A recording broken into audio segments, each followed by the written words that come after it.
inaad farjiga dhowrtaa wuxuu ka mid yahay cibaadaadka baryada lagu aqbalo ma rabtaa inaad mustajaabu dacwa noqotid dadku waxay dhahaan iyo ilaahay in badan baan bariyay wixii aan weydiisanayay maan arag ma rabtaa in laga aqbalo saama jecesh in baryadaadu cinda allaahi maqbuul ay noqoto albaabada alle ay kuu furan yihiin waxaa ka mid a waxyaabahay ku furmaan qofkoo wuxuu cunayana ilaaliya farjigiisana ilaashada nabigu calayhi salaatu wasalaam wuxuu tilmaamay 3 nin oo safar galay oo buur roob ku helay oo god galay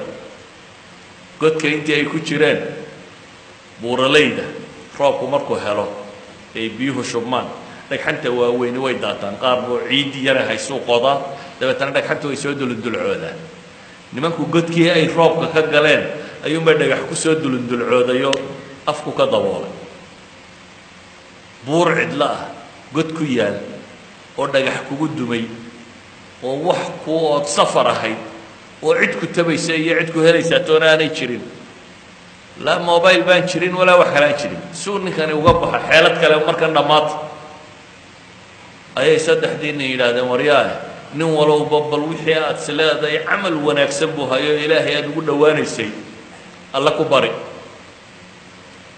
3 nin mid waliba camalkiisu ilaahay ku bariyay mid wuxuu ku bariyay rabbigii inuu waalidkii adeeci jiray oo xataa maalin maalma ka mida xoolaha markuu soo xareeyo carruurtiisa iyo reerkiisa intaan wax siin ayuu waalidkiiyo da'a wax siin jiray maalintii dambe xoolihii fogaadeen goor dambuu yimid wuu soo lisay markuu la dil yimi buu u yimid labadiisii waalidoo hurda dabeetana wuxuu is yidhi carruur iyo cidtoona waxaa siinay waalidka u horraysay wuu la dul fadhiistay inta badan dadka waaweyn hurdadoodu dawaska 20 daqiiqo qofku markuu da' gaadho wuu yaro seexdaa waa soo toosaa waa yaro seexdaa waa soo toosaa ninkan ilaahay baa ku itixaamay waaba soo toosi waayey sidoo ula dul fadhiyay caanihii baa waagu u baryey caanuu xalay lisay oo islaha mar uuna indhaa kala qaadan hana toosinin hurdadooda ha iska hurdaan laakiin markay indhaa kala qaadan aad siisid buu lahaa dabeetana waagaa ugu baryay siduu ula dul fadhiyey dabeetana ilaahay buu baryay wuxuu leeyahay yaa rabbi waad ogtay inaad dartaa sidaa u samaynayay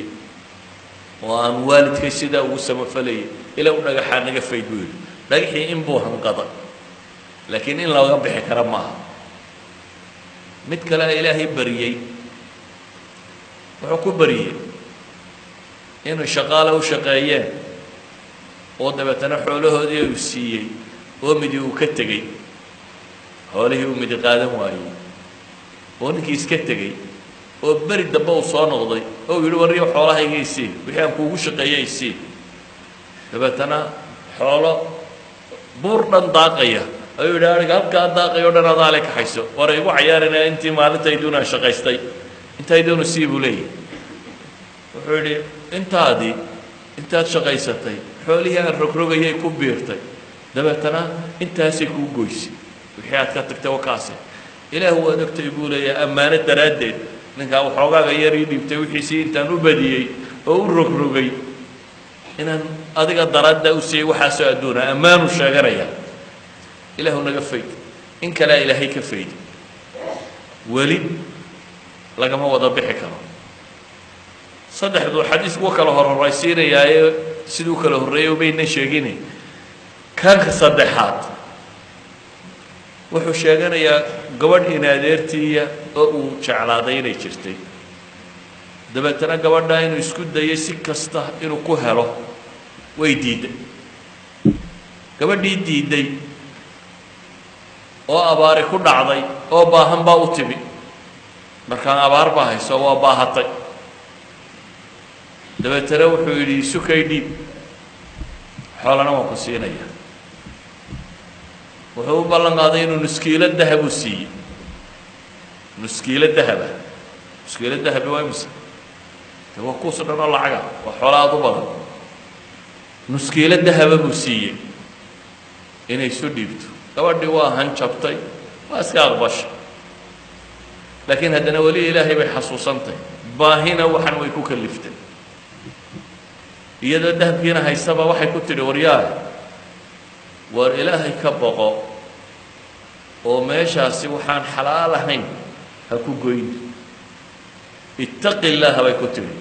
ereygaasaa madaxiisa galay ittaqi illaah war hooy ilaahay ka cabso ayay ku tidhi dabeetana maradiisu dib u xidha uu iskaga tegay dahabkiina wuu siiyey xumihiina waxaa ka kaxaysay in lagu yidhi maxay ittaqi illaah ilaahay ka cabso ilaahay buu baryey ilaahay camalkaasu ku baryaya ilaahu adiga daraadda inaan zinadaa uga tegay dabeetana ilaahay dhagixii uu ka fayday idan saddexdan nin mid ka mida ducadiisa waxaa lagu aqbalay maxay